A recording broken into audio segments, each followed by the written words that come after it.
Hey, how you doing? It's your boy BrogiNaric back again with another episode of BrogiNaric on Films. In this video, we're going to be giving a review of the newest, or one of the latest Netflix movies that I was highly anticipating, and that is The Harder They Fall, which was directed by James Samuel. And we're going to get into this. This dropped about a week ago or so, and it took me a while to get to this review because, like I said, it was one of my most anticipated movies of the year. Once it was announced, they just dropped this trailer. They're like, "Hey, it's gonna be a black western with like this all-star cast. It's coming to Netflix," and I'm like, "Holy shit, that looks fun! This should be great." And after seeing it, I want to say I did enjoy the film. I'm not gonna lie, I did enjoy the film. It's not as awesome as I had hoped it would be, but it's not a bad film. It's a solid western. Let's just get that out there. But the biggest draw definitely is the cast and just seeing all these actors, especially these black actors, just being a fun action film. That is definitely the biggest positive. And I want to see more films like this. So Hollywood is slowly getting it together. Netflix is definitely starting to get it together. So yeah, I'm fucking with that. But the story basically focuses on, well, okay, so the gimmick of the story is it's a fictional western story, and majority of the main characters are like fictionalized versions of various black historical characters. This one particularly focuses on the Wild West, and so we got the main character is based on Nat Love, and he's out for revenge because his family was killed when he was a kid, and he wants revenge on the guy that killed his family, which is Rufus Buck. And so time has gone on. He's got a gang. Rufus Buck's got a gang, and Nat has been trying to destroy his gang, but he gets locked up. He's been freed, so now Nat has to team up with the great lawman Bass Reeves, to track down Rufus Buck and then eventually either turn him in or get his revenge. And that's basically the synopsis of the story, which is not a bad idea for the story. It's a standard revenge story. Two gangs versus each other and who's going to come out on top. Now, there's some cons I have, and there's definitely some pros, but I want to talk about the cast first. The cast is really good. Really solid cast. Actually, no, I want to talk about the director, James Samuel. I think this is this guy's like third or fourth movie. And I looked into him. He's actually the brother. He's British. He's the brother of the singer Seal, which was kind of a surprise, but he's the brother of Seal. And I looked into his IMDb. He's actually filmed another all black western with a solid cast called I believe it's called They Die by Dawn, which is kind of like this movie in terms of the scope, but like a smaller budgeted film, but it still had like a big cast. You had was like Nate Parker, Giancarlo Esposito, Rosario Dawson was in it. I'm trying to remember who else was in it. Michael K. Williams was in it. So like it's kind of like he's definitely likes this idea of the western, and this seems like he's doing it again, but with like a bigger budget. So that's interesting. Interesting idea. So I want to talk about the cast. The cast is definitely, like I said, the biggest positive of this film. Jonathan Majors is the lead as Nat Love. Jonathan Majors is dope. He's an actor who's grown on me. He's grown on me ever since I saw him in. I first saw him in another Netflix film, The Five Bloods. So it was my first time seeing him, and then watching him on Lovecraft Country is when I really fell for him. He's a great actor, and I was like, he'd be really good as just a solid like everyman black action hero actor, and he's definitely filling that role out with this movie as well. And he's great. He's fun. He's great in his action. He's great with the humor. He's great with the dramatic stuff. Like he does it all well. He's like got a great physical look. So yeah, he's dope. Idris Elba plays Rufus Buck. He's really good in this, but he's kind of standard, just bad guy. But is Idris Elba doing his thing? So he's good at it. He's definitely intimidating. He's cool, calm, and collected. And like I said, they do take historical characters and change them, because I think the real Rufus Buck was like 18 or so when he died, and Idris Elba was like his damn 50. So they changed certain things up. But him as the ruthless black bad guy, outlaw, really was cool. Regina King as, what was it, Trudy? What was her name? Trudy Smith, Terrible Trudy, or something like that. Yeah, Trudy Smith. She was cool. There was a thing she was doing with her acting where she was trying. I don't know where Regina King is from. Where she was trying to act like she had add like a certain country or southern twang to it. Didn't quite work for me. Fucking Idris Elba can't do a southern accent. And he wasn't even really trying that hard. So it's like I don't know why she felt the need to do that. It was slightly distracting, but she was good in her role. She's like Rufus Black's like right hand woman. She was cool. She had some good action. Lakeith Stanfield as Cherokee Bill. He was cool. He was kind of this kind of oddball, but he's like this uh, notorious gunslinger in the film, and he's like considered one of the most deadliest and fastest in the West. And there's like a little bit of a rivalry between him and R.J. Seiler's character, Jim Beckford, who's portrayed in this movie as another fast trick shooter. Although in his history, he was more of a wild. He was like more of an outdoorsman and a trapper, fur trapper, and stuff like that. But in this, he's like he's more the comedy relief. But he's good. See, R.J. Seiler is really good, and he's funny. Good, very good humor in this film. And another character is Cuffy, played by Danielle Deadweiler. I'm pretty sure I've seen her in something else, but she was fun. I liked her. She's loosely based on a woman named Kathy Smith, who was a black woman during the Civil War era who kind of pulled the Milan basically. She posed as a man and served in the military for a while. And her character Cuffy is inspired by her. But in this, she's this woman who dresses like a man. And she's like a bodyguard / friend of the Stagecoach Mary character played by Zazie Beetz. But she's also a badass, and she was fun. I thought she was fun in her role and like her awkwardness at times, and like her voice acting was really good. I really bought her. One of the characters who was a bit odd, my least favorite character was a bit odd, was Zazie Beetz as Stagecoach Mary. She was a little odd for me. Her role is definitely the love interest for Nat, which comes into one of my negatives about the film, but watching this, I'm not too familiar with Zazie Beetz. I've only seen her in a few things. I've seen her in this, Deadpool 2, and Joker. I liked her in Deadpool 2. She was fine in Joker. And after watching this film, I'm like, I don't know if I necessarily like her as an actress, because she was the one that wasn't quite working for me as the film went on. And it's just weird. And then like the love story stuff was definitely one of the cons. But so that's most of the cast. Oh, I forgot my favorite character. Hold on. Delroy Lindo plays my favorite character, Bass Reeves. He was my favorite character in this movie. Bass Reeves is one of the great lawmen in history, one of the inspirations, or the inspiration for the Lone Ranger, badass officer of the law, black man who was like a badass. And in this movie, his whole thing is like, I'm a badass, don't fuck with me, y'all know who I am. And it was great. I love the old tough guy character, and that's basically what he played in this film. He was great in this movie. And if you're enjoying this video, don't forget to hit the like button, share and subscribe to the channel. We're still growing, we use your help. So thanks for doing that. Now let's get back into the video. But yeah, so like positives, the cast, the action. The action is really good. When it gets to the action is really good and bloody. It's kind of got a little bit of that Tarantino, Guy Ritchie vibe, the way certain sequences and the blood. It doesn't do it a lot as much as what Tarantino would do, but it's definitely taking some hints from that. The humor, like I said, humor is good. Most of the soundtrack is good. That is kind of a positive and a negative, and I'll get more into that.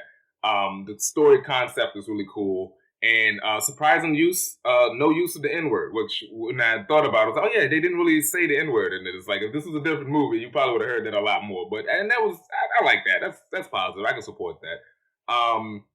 Another character that I forgot to mention, then I think about it, who was a big surprise, was Dion Cole as the character Wiley Esco. Dion Cole was awesome in this. He's an awesome character, but I kind of have his character is kind of weird how he's handled throughout the film. But he was the guy that was working with Idris Elba's character. And once Idris Elba got locked up, he kind of took over the gang, and he's been kind of watching the gang and this conflict between the two of them. Dion Cole is mostly known as a comedian, but he was really good in this more serious role in here. I thought he was really good. He was a standout because I was not expecting that type of acting from him. So that was really good. I will give him that. He was awesome. Also, Damon Wayans Jr. is in this, which I was not expecting. He's got like a small role. He was good in his role too. But so getting to the cons, one of the biggest cons I have with this is some of the music selection was a little odd for me. You know, for this being like a Western, especially a Western set in America, for some reason, there was a lot of reggae, like needle drops throughout the movie. And some of them worked, like especially towards the end of the film, the reggae worked. But then there's some parts, especially in the earlier part of the film, I'm like, this didn't sit right with me. The opening rap for the title credits, I didn't think was all that good. But then like this, like, you know, okay, so you know Ennio Morricone's music, you know, the it seems like they was trying to do that, but with reggae for some reason, and it just didn't sit right with me. It was very just distracting. It was like, example, like the song would be like, I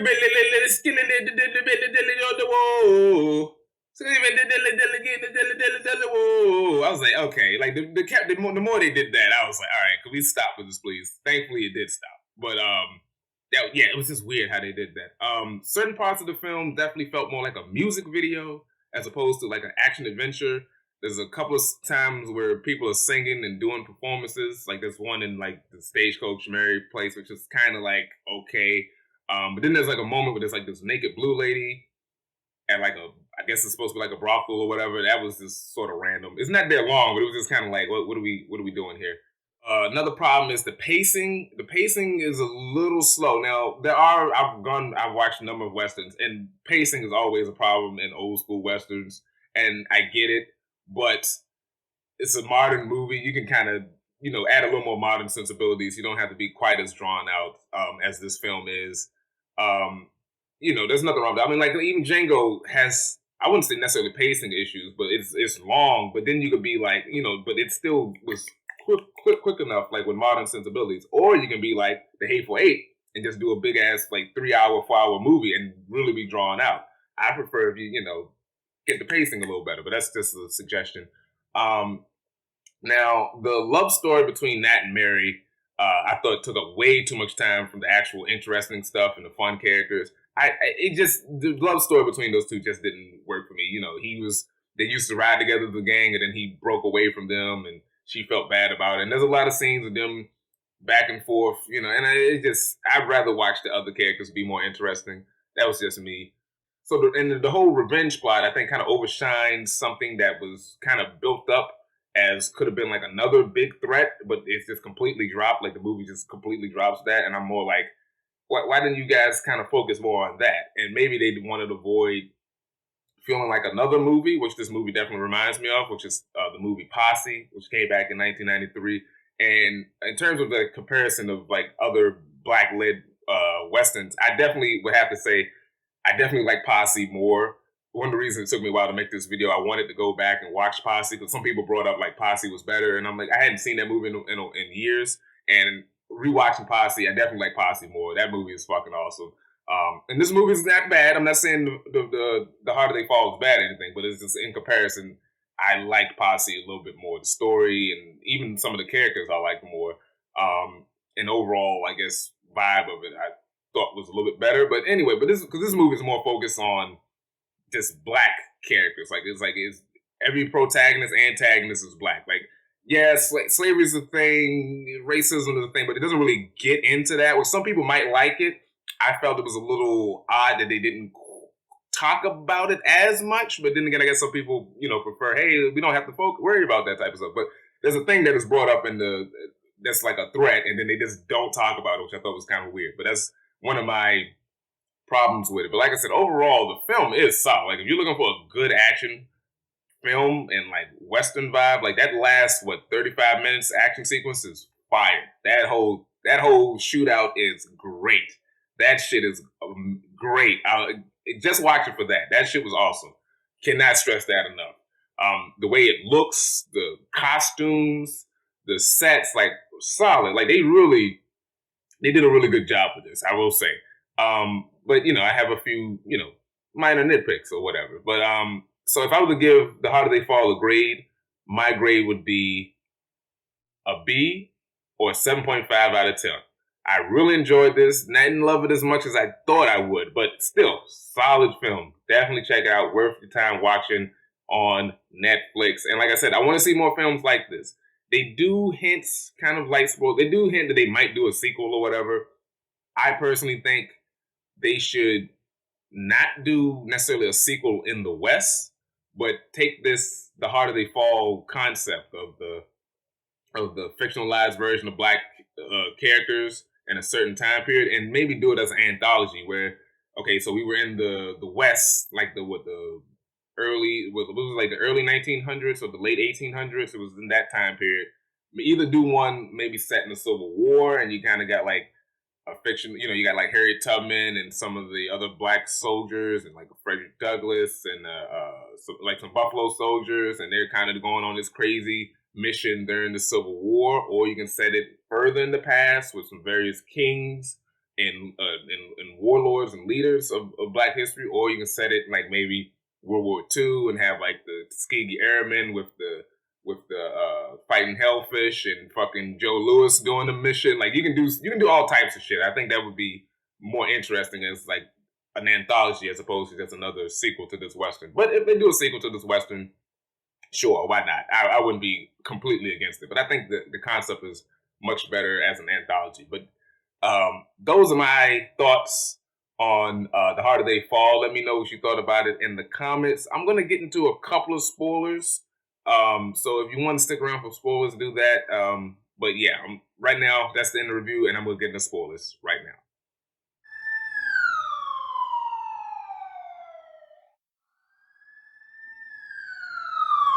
All right, so we're going to talk a couple of spoilers. I'm not going to talk about everything, a couple of spoilers. So, the whole reveal that Rufus and Nate were brothers, I thought was cool. I like that at the end.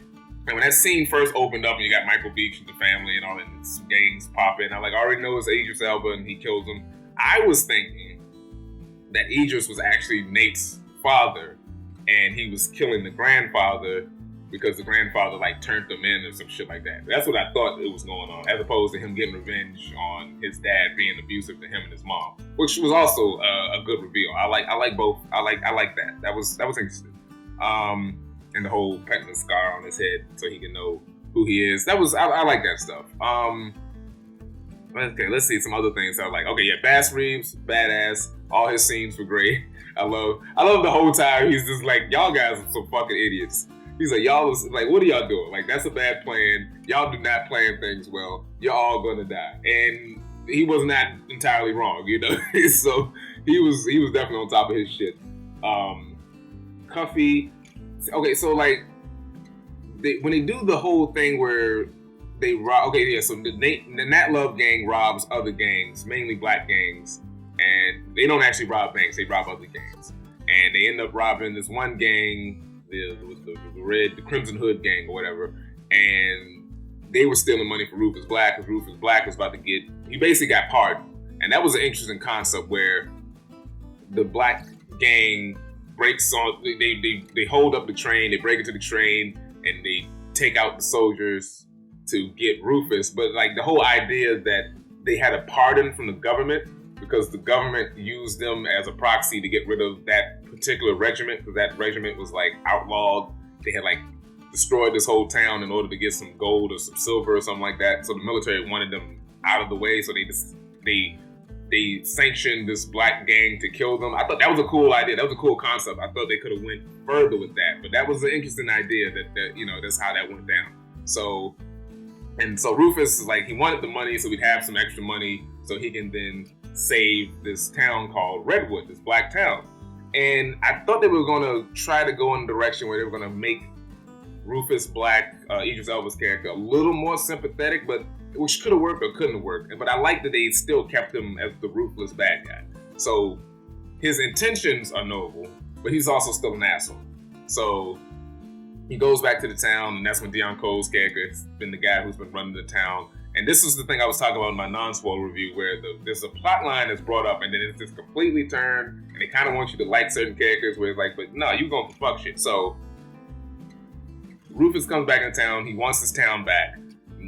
Deon Cole doesn't want to, but he's the sheriff, Wiley Esco. He's the sheriff, but he's also an asshole. And so they get him out of there, and Rufus brings up, like, you were supposed to protect the town, but you made a deal with the white people to basically allow the land to be brought up. Like, cause like they're in the territory, but it's going to be turned into like this, it's going to be opened up for like more settlers to come in. And they owned the land. They had the deed, but it was like Wiley sold it to some white people. So then the land could be taken from them. And I'm like, well, fuck that guy. Like, what the fuck did he do that? And rightfully so. Fuck that guy. He's going to get the town sold. But then by the end of the movie, they completely dropped the whole plot line that, hey, this town's going to be taken over. Let's try to save the town. So I thought maybe Rufus and Nate were going to have a disagreement, but then Rufus would be like, yo, I'm trying, even though I'm on some fuckery, I'm trying to save this town. Help me out. I thought that's maybe where the movie was going to go, but it didn't. They definitely kept it more straight on revenge. They completely dropped the whole idea of like this town, even when they like shooting in the town and blowing it up. It's like, yeah, that's cool, but thinking is like, but this town's about to get fucked over. Like, these black people are going to be out of a home regardless, which I thought was weird that the movie didn't go there, which is one of the reasons why I like the movie. Or maybe another reason why they avoided it, because it is similar to the plot line of Posse, or at least the ending plot line of Posse, where, there's this black town that's about to get fucked over, and there's one guy who's like selling the deeds, and he's going to make the money, and he's working with the white people, the evil white people in the white town and all that. So I get why they maybe wanted to avoid that, because it would have been too similar to Posse, but I like that idea of them saving the townspeople, as opposed to, like I said, this is just more like revenge. This is no heroic save the townspeople type vibe. So, it is what it is, but I thought that would have been better, and I thought it was weird that they tried to make Dion Cole's character seem a little likable by the end of it, but I'm like, no, you fucked over this town. Fuck you too, but whatever. So Rufus takes over the town, but because he didn't get his 20,000, he's then like, well, shit, I'm gonna need 10,000 from the townspeople, thus, re-inferring that he's a bad guy.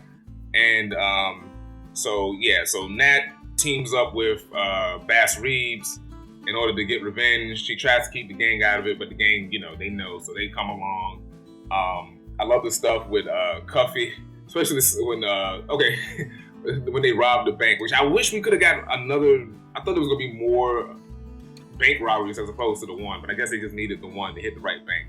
But they would have focused more on the gang as opposed to the love story between Nat and Mary. I think we could have got a lot more personal time with like Bill Pickett and Jim Beckworth, even some more with Cuffy. We could have got a little more of Trudy and Cherokee. We could have got a little more from the other characters as opposed to that storyline taking up so much time, because I wasn't interested or cared about their love story. Another plot point that was really dumb, but I like that the characters weren't dumb enough to fall for it, was the scene where Mary tries to infiltrate into the Redwood town and goes to see Rufus and pretends like she's interested in buying his bar or brothel or whatever. And she goes in, and she's, doing her tough lady thing, and they're like, all right, whatever. So they bring her in, she's talking to Rufus, and she's like, hey, I can make a deal. I buy bars, and people, my name brand is solid. I can really turn this thing around for you. And she's like, yeah, I know I used to ride with Nate, and y'all and Nate ain't cool, but me and Nate ain't cool, so this is not weird at all that I just happened to pop up in this town knowing that Nate is looking for you. Like, that, don't worry about that. There's nothing weird about that. And they knock her stupid ass out and lock her up. But they're like, makes you think we really gonna fall for this shit? Like, we know who you ride with. Why would you even come into this town and not think that we know you on some bullshit? And I'm like, yeah, that was a dumb fucking idea.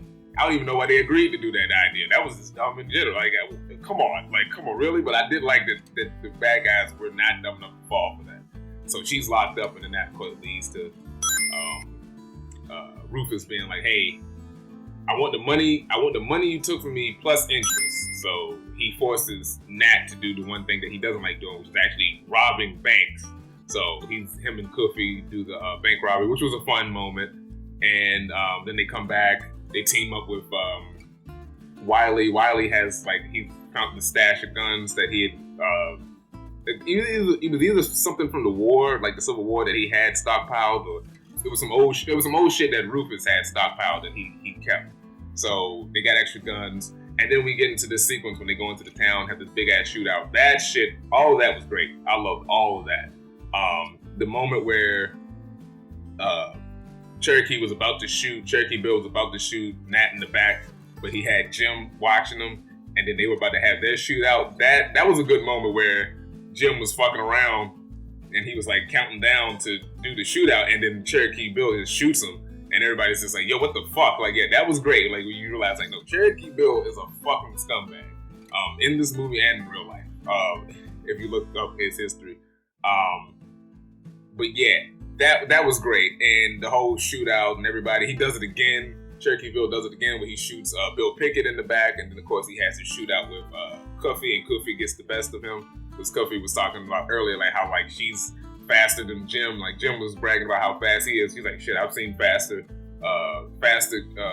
quick draws in the mirror and all like that. That stuff, like that interaction was great. I wish we could have got more of that stuff. Delroy Lindo as Bass Reeve. Like I said, favorite character. He was awesome, badass when he was taking guys out and, you know, hitting the guys with the hammer and all that. He was awesome. He was just great. So they have to shoot out, and then of course we get the reveal that Rufus is actually Nat's brother, and he went back to kill the dad for revenge. And that was a very powerful moment where he was like, you're gonna be better than me because I couldn't kill my brother. Like Rufus was like, look, you're gonna be better than me, Nat, because I couldn't kill my own brother, which I thought was wild when he said that. And then of course Nat, like, he was so he's not sure if he can believe him, but he's been wanting this revenge, so he just unloads the clip on his ass. I was like, God damn. And of course, that leads to the end. Oh yeah, the fight between Mary and Trudy, that was cool. That was I actually did like that. The whole bit where she was telling her the story about her sister who had polio, I think it was, and she got picked on, and she got someone threw like some apple at her, and she started crying and having like convulsions or whatever. And her dad was upset at her and beat her for not protecting her sister. And when the dad went to go to the neighbor's house to go talk to go whoop the girl that threw the shit at the daughter, the girl was dead, and you find out that, she was like, Trudy actually slit that girl's throat. That shit was wild. That was an interesting character moment. But yeah, and then, you get to the end, I can't really say the day is saved because it's not really about saving the day, because they completely dropped the whole save the town plot line. And, they fake Nat's death, and they bury all the other people, and him and Mary ride off in the West. Cuffy becomes like a sheriff or whatever, and she's going to hang out with Bass Reeves, and then they ride off, and then you find out that Trudy, Regina King's character, is still alive, and that's going to lead to a sequel, I guess. I mean, like I said, I'd rather them do more of an anthology as opposed to a sequel to this, like focus on another time period with other fictional black characters. Almost like, now that I think about it, almost like what they did with, what was the movie? Oh God, what was the name of the movie that came out earlier this year?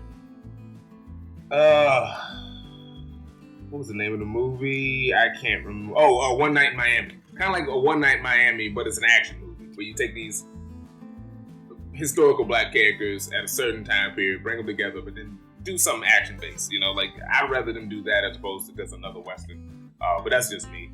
But yeah, those are my main non-spoilery thoughts about the film. Let me know what you thought about the movie in the comments. Don't forget to like, share, subscribe to the channel, and stay tuned for more videos. Peace.